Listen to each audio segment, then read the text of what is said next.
गांव को अपनी चादर में लपेट रहा था। सूरज की आखिरी किरणें भी पहाड़ियों के पीछे छुप गई थी और अब बस एक हल्की सी रोशनी चारों ओर फैली हुई थी। गांव की गलियां हमेशा की तरह शांत थीं, पर आज की शांति कुछ अलग थी। ये वो शांति थी जो हवा में एक अजीब सी बेचैनी घोल देती है।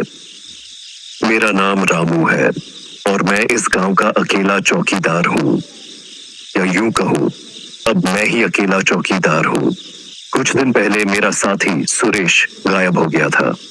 लोग कहते हैं कि वो शहर चला गया है, लेकिन मुझे पता है कि वो शहर नहीं गया, वो इसी गांव में कहीं है। सुरेश एक हंसमुख बहादुर आदमी था, पर पिछले कुछ समय से वो अजीब हरकतें कर रहा था। रात को चौकीदारी करते समय वो बार बार पीछे मुड़कर देखता, जैसे कोई उसका पीछा कर रहा हो। मैं उससे पूछता, क्या हुआ सुरेश? वो बस कांपते हुए कहता, पीछे कोई है। मैं हंसता और कहता, अरे बस तुम्हारा वहम है, अंधेरे में हर परछाई डरावनी लगती है। पर सुरेश की आंखों में जो डर था वो कोई वहम नहीं था। उस दिन भी हम चौकीदारी पर थे। रात गहरी हो चुकी थी, चांद बादलों के पीछे छिपा था।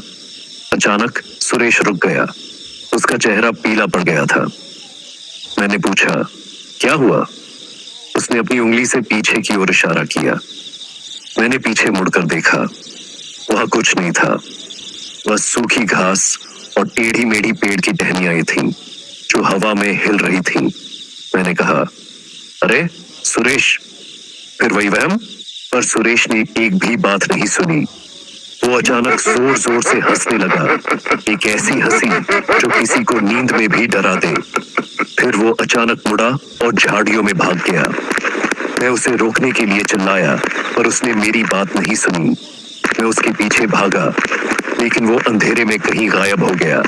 उसके बाद से वो नहीं मिला। अब मैं अकेला हूँ, मैं अकेले चौकीदारी करता हूँ, और अब मुझे भी वही महसूस होता है जो सुरेश को होता था।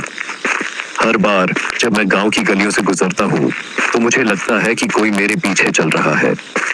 मैं पीछे मुड़कर देखता हूँ, वहां कोई नहीं होता, बस मेरी परछाई होती है जो मेरे साथ साथ चलती है। पर मुझे लगता है कि वो परछाई मेरी नहीं है, वो किसी और की है। वो मेरे पीछे चलती है और मैं उसे महसूस कर सकता हूँ। कुछ दिन पहले मुझे एक अजीब चीज मिली। मैं गांव के पुराने कुएं के पास चौकीदारी कर रहा था। कुआं कई सालों से सूखा पड़ा है। लोग कहते हैं कि कुएं में बुरी आत्माएं रहती हैं, पर मैं इन सब बातों पर विश्वास नहीं करता था। मैं कुएं के पास से गुजर रहा था, तभी मुझे एक अजीब सी आवाज सुनाई दी, जैसे कोई फुसफुसा रहा हो। मैंने ध्यान से सुना और मुझे लगा कि कोई मेरा नाम ले रहा है, रामू।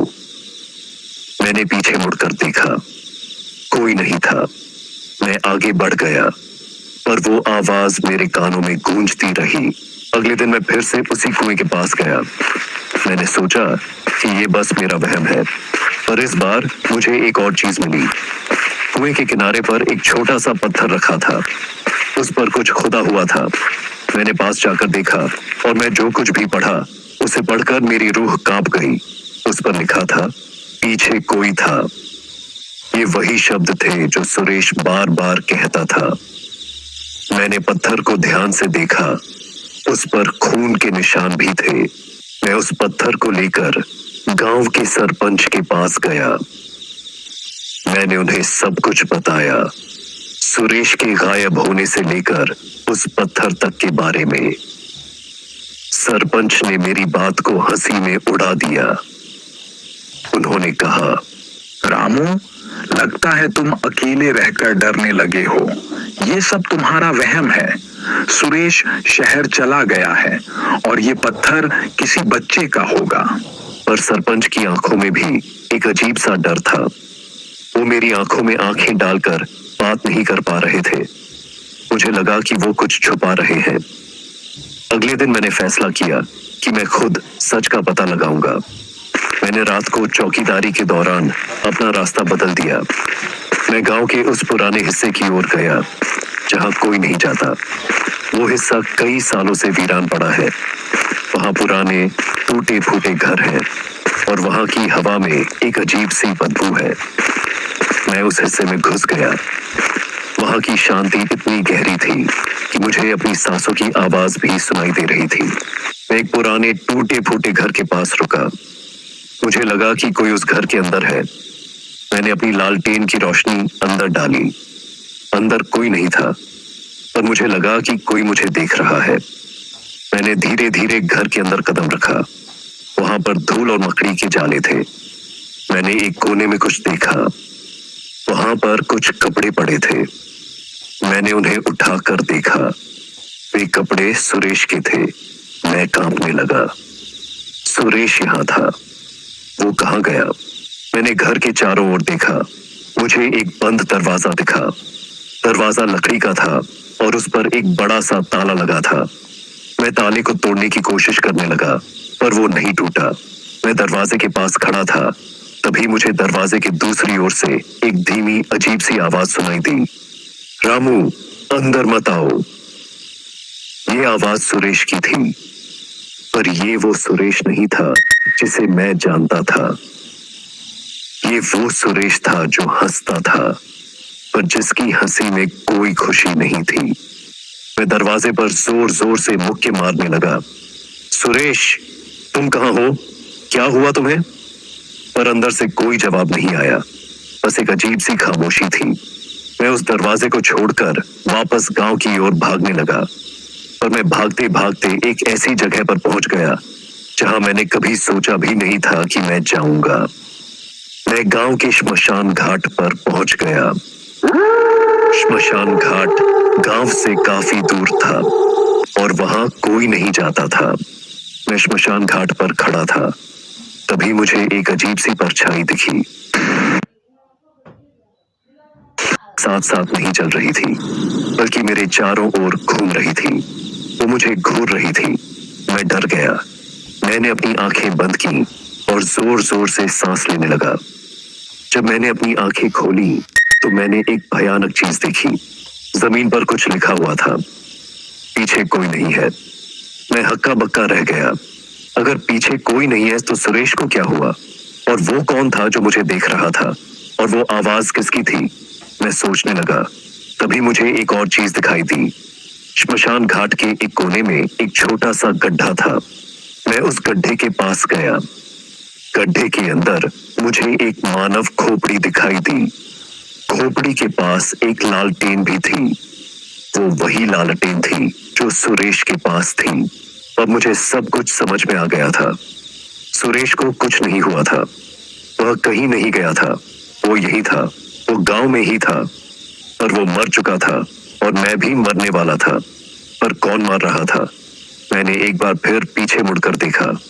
वहां कोई नहीं था, पर मुझे महसूस हुआ कि मेरे पीछे कोई है और जो मेरे मरने का इंतजार कर रहा है। मैं गांव की ओर भागने लगा। मैं भागता रहा जब तक कि मैं अपने घर नहीं पहुंच गया। मैंने दरवाजे को बंद किया और मैं डर के मारे कांपने लगा, पर मुझे पता था कि मैं घर में सुरक्षित नहीं हूँ। वो मेरे पीछे था। वो हमेशा से मेरे पीछे था। वो सुरेश के पीछे भी था और अब वो मेरे पीछे है। वो हमेशा मेरे पीछे रहेगा जब तक कि मैं भी उसके जैसा नहीं हो जाता। उस रात मैं सोया नहीं। मैं बस अपने घर के दरवाजे की ओर देखता रहा, ये सोचकर कि वो दरवाजा कब खुलेगा और वो अंदर आएगा, पर वो नहीं आया। अगले दिन जब सुबह हुई तो मैं थोड़ा शांत हुआ। मैंने सोचा कि यह सब बस मेरा वहम था। मैंने खुद को समझाया कि सुरेश कहीं शहर चला गया है और वो जल्दी ही वापस आएगा। पर मेरे दिल में एक अजीब सा डर था जो मुझे सोने नहीं देता था। उस दिन भी मैं चौकीदारी कर रहा था। मैं धीरे धीरे गांव की गलियों से गुजर रहा था। मैं अब पीछे मुड़कर नहीं देखता था। मुझे पता था कि वहां कोई नहीं है, पर फिर भी मुझे लगता था कि कोई मेरे पीछे है। मैं बस चलता रहा। तभी मुझे एक आवाज सुनाई दी। वो मेरे कानों में कह रही थी, रामू, पीछे कोई है। मैं रुक गया। मैंने धीरे धीरे पीछे मुड़कर देखा। वहां कोई नहीं था। बस मेरी परछाई थी जो मेरे पीछे खड़ी थी और वही परछाई मेरे कानों में कह रही थी, रामू, अब तुम मेरे जैसे बन जाओगे। और मैंने खुद को धीरे धीरे उसकी परछाई में बदलते हुए महसूस किया। मेरी आंखों में वही डर था जो सुरेश की आंखों में था। गले से वही हंसी निकल रही थी, सुरेश के गले से निकली थी। और मैं जानता था कि अब मैं भी गांव के अंधेरे में कहीं खो जाऊंगा और कोई और मेरी जगह ले लेगा। और तब मैं भी कहूंगा, पीछे कोई था।